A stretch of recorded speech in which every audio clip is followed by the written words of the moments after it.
وہاں جسم بہت قیمتی ہوتے ہیں۔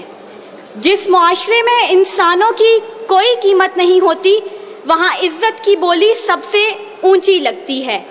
جس معاشرے میں انسانوں کی کوئی قیمت نہیں ہوتی وہاں بنت ہوا سرے بازار طبلے کی تھاپ پر ناچتی ہے، اور جس معاشرے میں انسانوں کی کوئی قیمت نہیں ہوتی وہاں بھوک تہذیب کے آداب بھلا دیتی ہے۔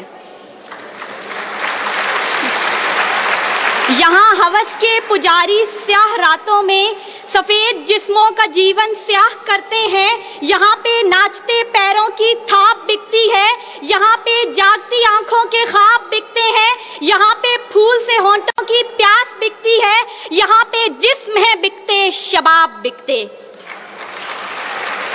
عالی وقار بھوک 2 وقت کی روٹی کے عوض بنت ہوا کو ابن آدم کی ہوس کا نشانہ بننے پر مجبور کر دیتی ہے، لیکن کہیں کوئی قیامت نہیں اترتی۔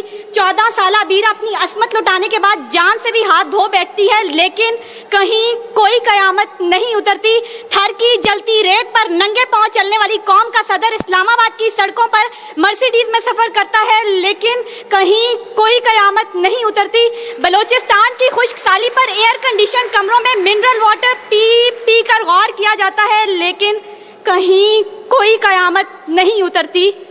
یہ شاہراہیں اسی واسطے بنی تھیں کیا کہ ان پر دیس کی جنتا سسک سسک کر مرے؟ زمینیں کیا اسی کارن اناج اگلا تھا کہ نسل آدم و حوا بلک بلک کر مرے؟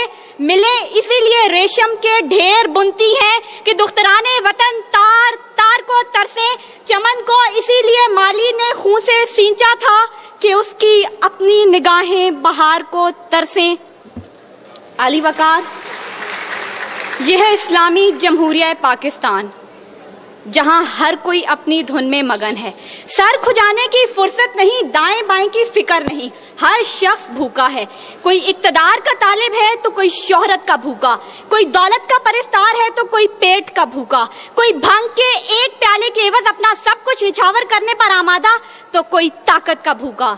کہت الرجال بڑھتا چلا جا رہا ہے، تہذیب و تمدن کے پیمانے ٹوٹ پھوٹ کا شکار ہو کر وقت کی ناقدری کا گلہ کر رہے ہیں، ہم زوال کی آخری حدوں کے بھی آخر پر پہنچ چکے ہیں، انصاف مہیا کرنے والے ادارے سسک سسک کر دم توڑ رہے ہیں، ہر طرف سے ایک ہی پکار سنائی دیتی ہے، بھوک تہذیب کے آداب بھلا دیتی ہے۔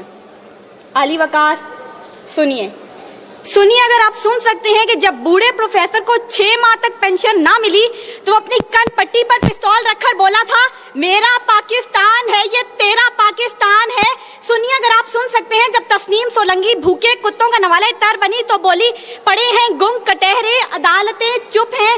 سنیے اگر آپ سن سکتے ہیں جب مزدور شام کو خالی ہاتھ گھر لوٹا تو اپنے بچوں سے نظریں چراتے ہوئے بولا ہیں تلخ بہت بندہ مزدور کے اوقات۔ سنیے اگر آپ سن سکتے ہیں کہ وزیر اعظم کی کھلی کچہری میں خود سوزی کرنے والا شخص بولا تھا میں بھی پاکستان ہوں تو بھی پاکستان ہے۔ سنیے اگر آپ سن سکتے ہیں جب جاگیردار کے رستاگیر غریب ہاری کی بیٹی کو اٹھا کر لے کے گئے تھے تو وہ بولا تھا آواز دو انصاف کو، انصاف کہاں ہے؟ سنیے اگر آپ سن سکتے ہیں کہ ڈما ڈولا کے بے گور و کفن لاشیں چلا چلا کر کہہ رہے ہیں نوید دو انسان کو کہ انسان مر گیا۔ سنیے اگر آپ سن سکتے ہیں ڈاکٹر عافیہ صدیقی آج بھی سراپا سوال ہے ذمہ دار کون؟ سنیے اگر آپ سن سکتے ہیں لال مسجد کے شہداء کہہ رہے ہیں پاک فوج تو زندہ باد۔ اور سنیے اگر آپ سن سکتے ہیں جب بے روزگار باپ نے اپنی 3 جوان بیٹیوں کو موت کے گھاٹ اتارا تھا تو بولا تھا عجب رسم ہے چارہ گروں کی محفل میں لگا کر زخم نمک سے مساج کرتے ہیں، غریب شہر ترستا ہے ایک نوالے کو، امیر شہر کے کتے بھی راج کرتے ہیں۔ عالی وقار بھوک تہذیب کے آداب بھلا دیتی ہے۔ غربت سے مجبور لوگ اپنے بچے بھون کر کھا جاتے ہیں، اپنے گردے اور آنکھیں بیچ ڈالتے ہیں، اپنی 8 سالہ بچیاں دلالوں کے حوالے کر دیتے ہیں، اپنے خاندان کے ساتھ آگ میں کود جاتے ہیں، دریاؤں سمندروں میں چھلانگیں لگا دیتے ہیں، پنکھوں کے ساتھ لٹک جاتے ہیں، ٹرین کی پٹڑی کے آگے لیٹ جاتے ہیں۔ غربت، ظلم اور مہنگائی سے مجبور لوگ اپنے معصوم بچوں کے گلے کاٹ دیتے ہیں۔ عالی وقار صدارت، وزارت اور عمارت کے بھوکے تہذیبی اقدار کو پامال کر دیتے ہیں. کبھی تو چند کھوٹے سکوں کے عوض قوم کی بیٹیوں کو بیچ ڈالتے ہیں، تو کبھی مساجد کا تقدس پامال کرتے ہوئے انہیں لہو رنگ کرتے ہیں، اور کبھی اپنی ہی عوام سے کہتے ہیں میں تمہیں وہاں سے نشانہ بناؤں گا کہ تمہیں پتہ بھی نہیں چلے گا. جب لوگ یہ کہتے ہیں خدا دیکھ رہا ہے، میں سوچنے لگتا ہوں کیا دیکھ رہا ہے. علی وقار، اس سے پہلے کہ بھوک اس ملک کو کھا جائے، اس سے پہلے کہ لہجے بے آواز ہو جائیں، سر سنگیت سب بے ساز ہو جائے، ملت اسلامیہ کی یہ بیٹی، ملک و قوم کی بیٹی اور آپ کی بیٹی آپ سے استدعا کرتی ہے خدارا اس بوڑھے باپ کا سہارا بن جائیے جس کے بیٹے نے خود سوزی کی. خدارا اس عورت کے آنسو پوئیں ڈالیے جس کی بیٹی جاگیردار کی ہوس کا نشانہ بنی. اور خدارا ان معصوم بچوں کے سر پر دستے شفقت رکھیے جن کا باپ پولیس مقابلے میں مارا گیا. ان اشعار کے ساتھ ہی موضوع زیر بحث سمیٹتی ہوں.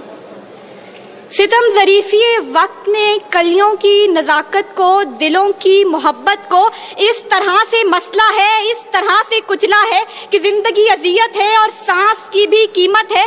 کس کا ہاتھ ہے جو خون سے رنگا نہیں، کس کا گریباں ہے جو گرفت سے بچا نہیں. صدائے موت آتی ہے شہر بھر کی گلیوں سے، خون کی بو آتی ہے پھولوں اور کلیوں سے. شکریہ.